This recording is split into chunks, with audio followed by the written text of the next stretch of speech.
CNN यानी सी nonsense news में आप सभी का स्वागत है। आपको हम सीधा लिए चलते हैं घटनास्थल दीपक के पास। दीपक दीपक दीपक ए Deepak. Breaking news breaking news breaking news. दोस्तों, यही वो शख्स है जिसने हमें जानकारी दी है कि मेरे पीछे जो टैक्सी खड़ी है, इस टैक्सी में बम है। तुम बताओ, तुम कैसे यकीन से कह सकते हो कि इस टैक्सी के अंदर बम है? वहाँ देखा दोस्तों आपने, ये एक आम आदमी है। बॉम्ब के नाम से इसको घबराहट हो गई है, इसकी हालत खराब है, इसकी बोलती बंद हो गई है, ये आदमी पसीने पसीने हो गया है।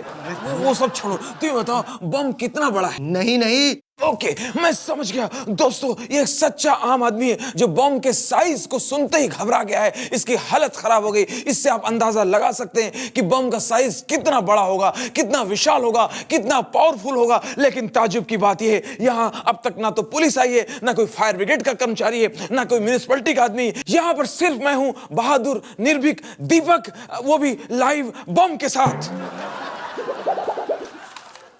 ये क्या है? बॉम्ब इतना छोटा? ये कैसा बॉम्ब है यार? अरे ये तो कैटरीना है। अरे वही तो ये बोलने की कोशिश कर रहा था कब से कि टैक्सी के अंदर बॉम्ब है, आइटम बॉम्ब। तो ये खुद क्यों नहीं बोला? अरे बेचारा हकलाता है। अरे यार, अगर ऐसे स्पीड ब्रेकर वाले लोग मेरी जिंदगी में आते रहे तो मेरा प्रमोशन कब होगा? खैर छोड़ो। कैमरामैन रमेश के साथ मैं दीपक, रंगरसिया, बम फटने के पहले तक। नमस्कार, CNN की इस विशेष बुलेटिन में आपका बहुत बहुत स्वागत है। अब ये भी खबर मिली है कि कच्छ के रण में एक अजीब घटना हुई है। जी हाँ, जैसे कि आप जानते हैं कि कच्छ एक रेगिस्तान है, लेकिन वहां पर जबरदस्त बर्फ गिरी है। दीपक दीपक ए दीपक, क्या हुआ दीपक? अबे क्या हुआ कि बच्चे देख नहीं रहा, यहाँ बर्फ गिरी हुई है, मुझे ठंड लग रही है। अच्छा ये बताओ, वहां क्या हुआ है? अभी तो यही बताया मैंने। अबे यार, कैसे कैसे मामू लोग बैठ गए चैनल में। नहीं वो तो दिखाई पड़ रहा है, पर ये बताओ, इस ठंडी में कोई गरम न्यूज है? तुझे गरम न्यूज मिल जाए चाहे मेरी जान चली जाए। दोस्तों, आपने बर्फ वाला सुना होगा, गोला वाला सुना होगा। एक ऐसे इंसान को देखा है जो बर्फ से बना है। मैंने उस आदमी को भी ढूंढ निकाला है जिसने उस बर्फ वाले इंसान को देखा है। यही है वो शख्स जिसने, सीधे खड़ा हो जा, यही वो शख्स जिसने उस बर्फीले आदमी को देखा है। आप बताओ, वो दिखता कैसा है बर्फीला आदमी? एकदम बर्फ जैसा।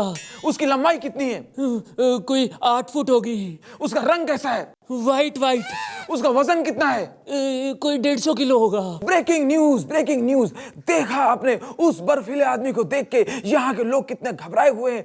इसके चेहरे पे छटपटाहट देखिए, ये खौफ है उस बर्फीले आदमी का। आइए मेरे साथ, हम दिखाते हैं सबसे पहले अपने चैनल में बर्फीला आदमी। आइए गुड्डू, आजा बेटा, कांप मत सवाल में चाय पिलाता हूँ बाद में। सर आइए, ये देखिए। ये देखिए, इंडियन टेलीविजन पे पहला बर्फीला आदमी। अबे पागल, ये तो क्रिसमस वाला स्नोमैन है। अबे यार, मैंने कब कहा स्पाइडरमैन है? स्नो मीन्स बर्फ और मैन मीन्स आदमी, तो हो गया बर्फीला आदमी। अबे हमेशा नेगेटिव बात करते हो, अच्छी बात करो। इतना बड़ा त्योहार है, अच्छा सा गाना दिखाओ, मेरी क्रिसमस। साहब कहाँ है?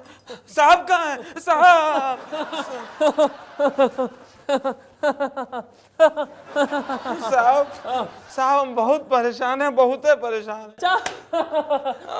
2 दिन से आपके बैंक में फोन लगा रहे हैं, शिकायत करने के लिए लगा रहे हैं कि फोन है कि लग ही नहीं रहा है। ओ भाई साहब, वो क्या है ना कि हम अपने कस्टमर को शिकायत करने का कभी मौका ही नहीं देते, इसलिए हमारे फोन ना बंद ही रहते हैं।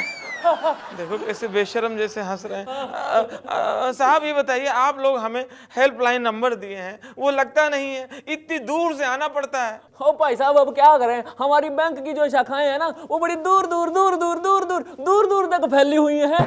अब वो सब छोड़ो साहब, साहब हमको आपके बैंक से कर्जा लेना है, कैसे एप्लीकेशन दे, कहाँ फॉर्म भरे, किससे मिले, क्या करें? ओहो, तो भाई साहब एक काम करो, ये एप्लीकेशन फॉर्म ले लो, लेकिन जो है ना सिस्टम वो 4 दिन के बाद खुलेगा, हमारा सिस्टम बंद है। 4 दिन बाद? मगर ये तो आपकी समस्या है, उसमें हम लोग क्यों घुसड़ रहे हो? ना ना भाई साहब, आप यहाँ पे बिल्कुल गलत बात कर रहे हो। हमारे बैंक का नारा है कि आपकी प्रॉब्लम हमारी प्रॉब्लम, तो इस हिसाब से हमारी प्रॉब्लम आपकी प्रॉब्लम हुई ना। चाइनीज भाई सलाम अलैकुम। वालेकुम सलाम भाई। भाई साहब, आपकी ये घड़ी हमेशा 2 घंटे आगे का टाइम क्यों बताती है? भाई मैंने ये कहा था ये घड़ी आपको ईमानदारी से टाइम बताएगी, तो चाइना मेड घड़ी है, चाइना का टाइम बता रही है 2 घंटे आगे। हाँ, पर फिर भी टाइम तो गलत है ना। टाइम गलत नहीं है, कंट्री गलत है। तुम्हें ये घड़ी में टाइम देखने के लिए चाइना में होना चाहिए। भाई साहब, आपने ये भी बोला था कि ये घड़ी पानी के नीचे भी चलती है, लेकिन ये तो स्विमिंग पूल में जाते ही बंद पड़ गई। भाई मैंने कहा था कि अंडर वाटर चलेगी, तो ये चल रही है, पानी के नीचे चल रही, धनाधन धनाधन चल रही, अंडर द वाटर नहीं चलेगी। पाले। अरे भाई साहब, आपने ये भी बोला था कि ये घड़ी अंधेरे में भी टाइम बताती है, लेकिन इसमें तो लाइट ही नहीं है। अबे मैंने तुझसे लाइट की बात कब करी? और जहां तक बात है अंधेरे में चलने की, मैं आज भी सीना ठोक के कहता हूँ ये घड़ी अंधेरे में चलती है चकाचक। अबे गलती तुझ में है तो अंधेरे में टाइम देख ही नहीं पाता, तो उसमें घड़ी का क्या दोष है? दोस्तों, आज हमारे साथ है हमारे देश के एक महान नेता। आइए करते हैं इनसे कुछ बातचीत। Welcome sir. नमस्कार। सर, माना जाता है नेताओं की वजह से राजनीति बहुत गंदी हो गई है, क्या ये बात सच है? देखिए, जहां तक मुझे जानकारी है, राजनीति फिल्म तो प्रकाश झा की है। अब फिल्म का अच्छा होना या गंदा होना ये सब उन्हीं की जिम्मेदारी है, इसमें हमारा कोई लेना देना नहीं। नेताजी, आपकी क्या रणनीति है प्रधानमंत्री बनने की? बस आजकल मैं रिमोट से चलने की प्रैक्टिस कर रहा हूँ। जी। आजकल की युवा पीढ़ी राजनीति में नहीं आना चाहती, इसके बारे में आप क्या कहेंगे? ये क्या कह रहे हैं आप?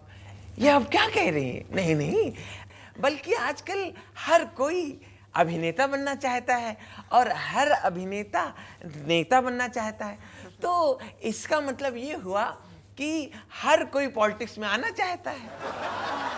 नेताजी, ये आप ऐसे ये क्या कर रहे हैं? मैं सब कुछ करके भी हर चीज से पल्ला झाड़ लेता हूँ। दोस्तों, आज हमारे साथ है हमारे देश के एक नेता नौटंकी लाल जी। आइए करते हैं उनसे कुछ बातें। Welcome to our show. नमस्कार। नेताजी, पानी की समस्या कम करने के लिए आप क्या कर रहे हैं? इंतजार। इंतजार? किस चीज का इंतजार? किसी बड़ी समस्या का।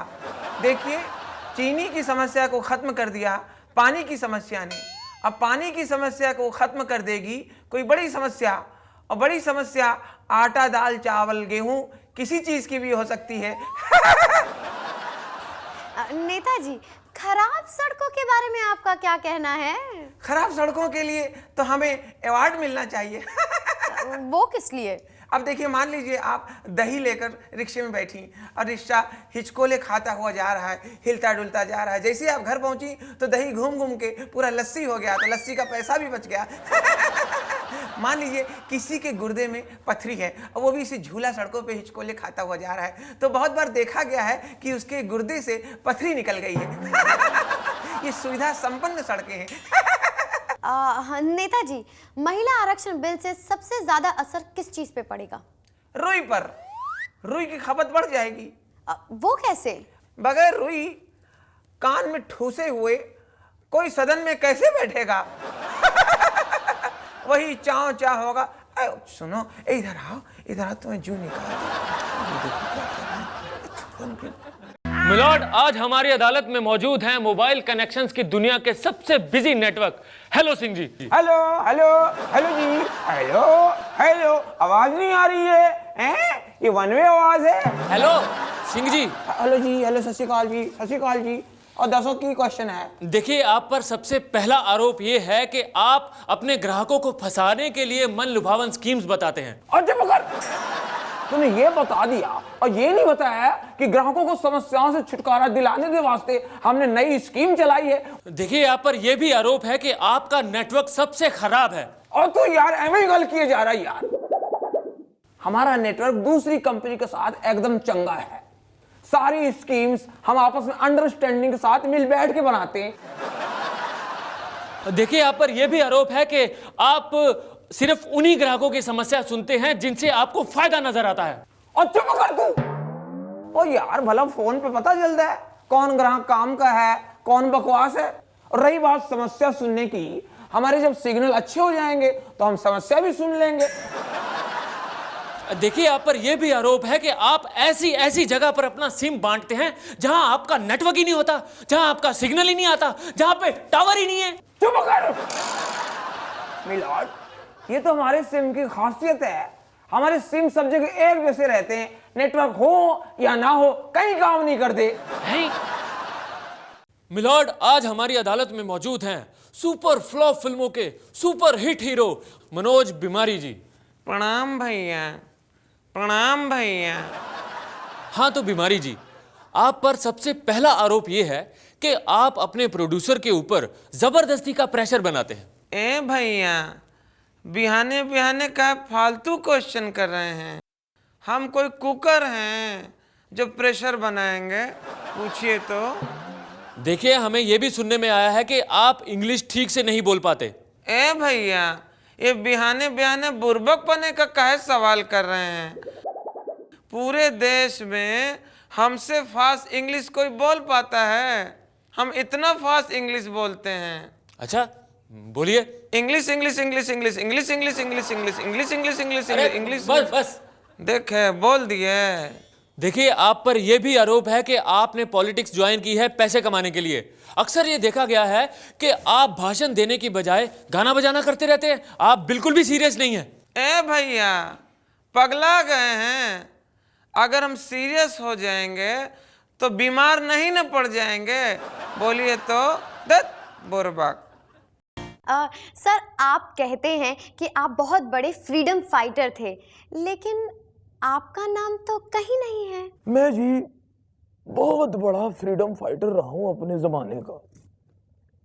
मैंने फ्रीडम के लिए बड़ी लड़ाइयां लड़ी हैं अपनी बीवी से।